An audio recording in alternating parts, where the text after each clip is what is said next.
चंद्रापुर नामक गांव में रघुवीर नाम का एक आदमी रहता था। रघुवीर गांव में दूध बेचने का काम करता था। रघुवीर के पड़ोस में उसका भाई ललित रहता था और वो भी दूध बेचने का काम करता था। पता नहीं पिताजी ने ललित को एक गाय क्यों दे दी। अगर उन्होंने ऐसा ना किया होता तो आज पूरे गांव में सिर्फ मैं ही दूध बेचता। ललित बहुत अच्छा इंसान था, दिल लगाकर काम करता था और अपने परिवार के साथ खुश रहता था। मगर रघुवीर हमेशा अशांत रहता था, सभी का बुरा करने में लगा रहता था। अरे रघुवीर, आ गए दूध देकर? हाँ आ गया, तुम बताओ। हाँ भाई, आज जल्दी काम खत्म कर लिया क्योंकि मुन्ने के स्कूल में बुलाया गया था ना।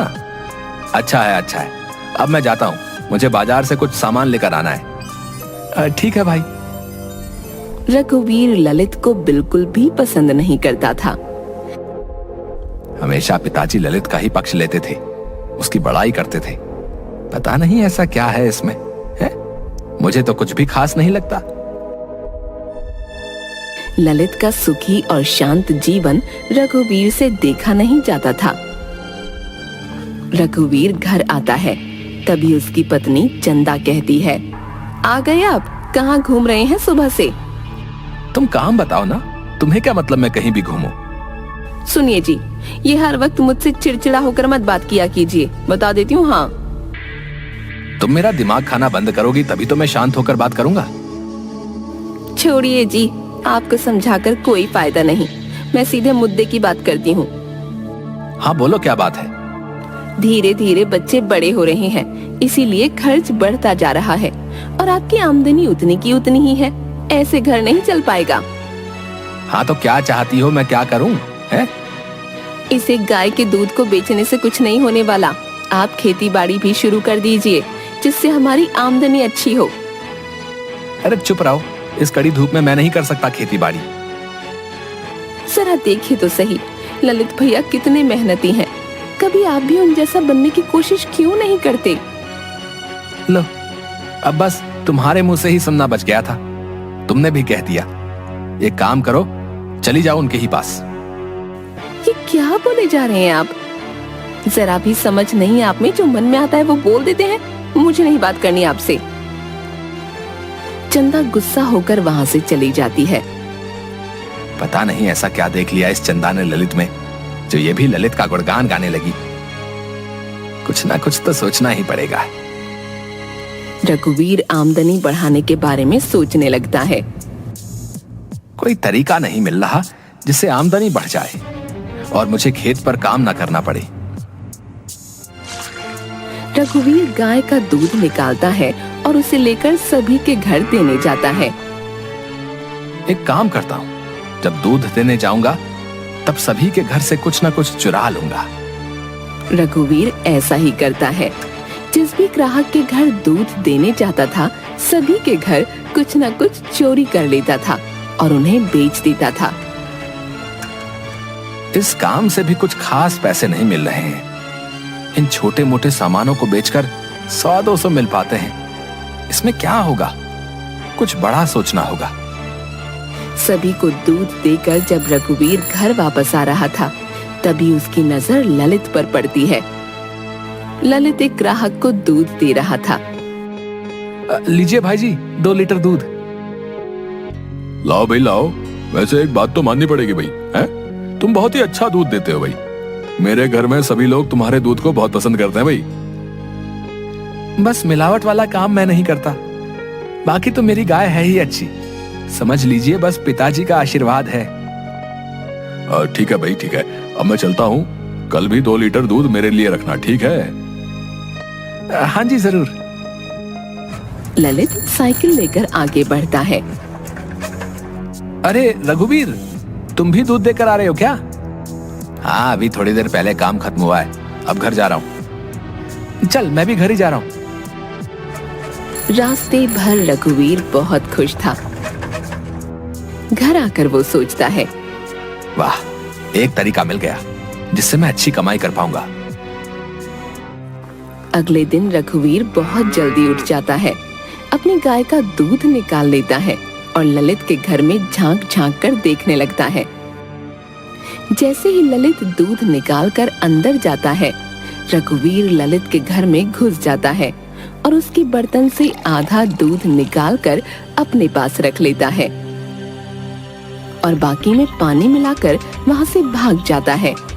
ललित अंदर से आता है। चलो दूध देकर आता हूँ।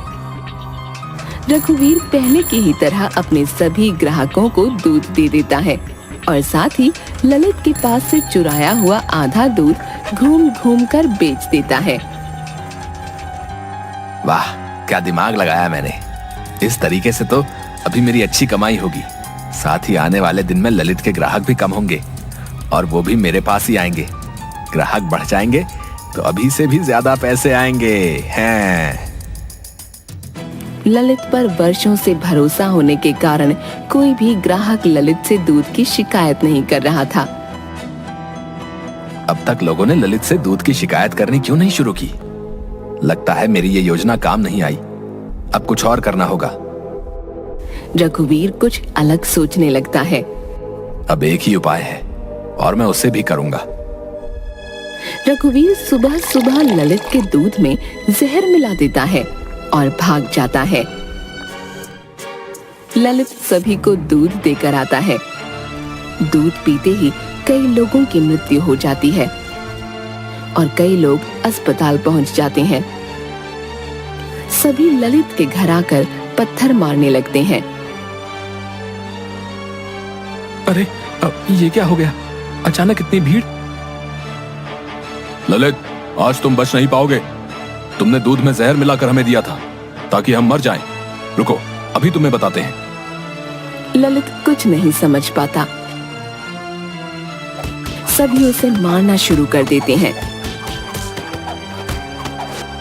तभी पुलिस वहां आती है और ललित को पकड़ कर ले जाती है। ललित की पत्नी मोना वहां आती है।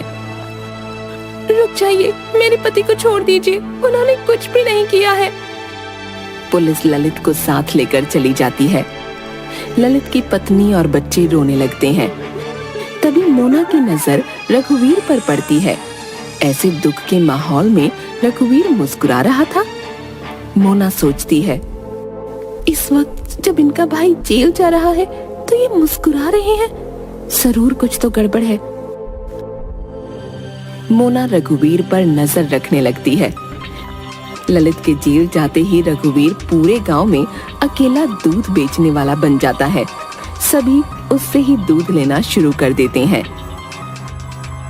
वाह, मजा आ गया। ललित जेल में पड़ा है और मैं यहाँ दुगनी कमाई कर रहा हूँ। आजकल रघुवीर हर वक्त खुश नजर आता था और हर रोज पैसे गिना करता था। अब बोलो चंदा, क्या बोलना चाहती हो? देखो तो जरा कितनी कमाई हो रही है। हाँ जी, ये तो कमाल ही हो गया।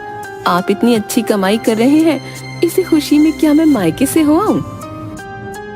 हाँ हाँ, क्यों नहीं। जाओ, मैं बहुत खुश हूँ। जहाँ घूमना चाहो वहाँ घूम कर आओ। ये लो पैसे रखो, कुछ चाहिए होगा तो खरीद लेना। चंदा मायके जाने से पहले मोना के पास आती है। भाभी, मैं कुछ दिनों के लिए माँ के घर जा रही हूँ, तब तक आप इन्हें रोज रात का खाना दे दीजिएगा। सुबह का खाना पड़ोस वाली दीदिया करेगी। अच्छा, ठीक है। रात के वक्त मोना रघुवीर के लिए खाना लेकर आती है तो देखती है रघुवीर नशे की हालत में है। अरे भाभी जी, आप यहाँ? हाँ, खाना देने आई हूँ। ओ, रख दीजिए। वैसे आपको तो ललित की बहुत याद आती होगी, है? बेचारा गया जेल। और कौन भेजा उसे जेल? मैं। जी जी भाभी जी, सही सुना आपने। मैंने भेजा है उसे जेल। आपने भेजा है जेल? मगर कैसे और क्यों? अरे भाभी जी, आप भी ना कुछ समझती नहीं है। मैंने ही तो दूध में जहर मिला दिया था, जिस वजह से उसे जेल हुई। वैसे जब जेल से आए तो कहिएगा मैंने उसे बहुत याद किया। हाँ। रघुवीर की बातें सुन मोना हैरान रह जाती है। मेरा शक सही था। जब मोना वहां से निकल रही थी तभी उसकी नजर एक बोतल पर पड़ती है। वो बोतल जहर की थी। अच्छा, तो यही जहर रघुवीर जी ने दूध में मिलाया था। कौन है इस गांव में जो जहर बेचता है? मिलना पड़ेगा उससे। अगले दिन मोना उस आदमी से मिलती है जो गांव में जहर बेचता था। इसके बाद वो सरपंच के पास आती है। सरपंच जी, मेरे पति बेगुनाह है, उन्हें फंसाया गया है। किसने फंसाया है उसे? आप सभी गांव वालों को बुलाइए, सबके सामने ही सारी बात होगी। सभी गांव वालों को बुलाया जाता है। रघुवीर भी वहां आता है। सरपंच जी, मेरे पति को फंसाने वाला कोई और नहीं बल्कि रघुवीर जी हैं। ये सुन सभी हैरान रह जाते हैं। अरे ऐसा कैसे हो सकता है? ये तो ललित का भाई है। आइए भैया जी, यहाँ सबके सामने आइए और बताइए कि ये जहर की बोतल आपसे किसने खरीदी थी? ये जहर की बोतल रघुवीर जी ने मुझसे खरीदी थी। सरपंच जी, जिस दिन इन्होंने जहर खरीदा ठीक उसके अगले दिन गांव में ये हुआ था। रघुवीर बहुत डर जाता है। क्यों रघुवीर, क्या सच्चाई है? जरा सामने आकर बताओ। रघुवीर डरता हुआ आता है। माफ कर दीजिए सरपंच जी, ज्यादा पैसों के लालच में मैंने ये सब किया। मैंने सोचा ये करने के बाद मेरी कमाई बहुत अच्छी होगी। अभी के अभी इसे जेल भिजवा दिया जाए, साथ ही ललित को छोड़ दिया जाए। और हाँ, गांव में जहर बेचना बंद करो। आज के बाद कभी किसी ने ऐसा किया तो कड़ी से कड़ी सजा मिलेगी। रघुवीर को गिरफ्तार कर लिया जाता है और ललित को छोड़ दिया जाता है। सभी गांव वाले ललित से माफी मांगते हैं और वापस ललित से दूध लेना शुरू कर देते हैं।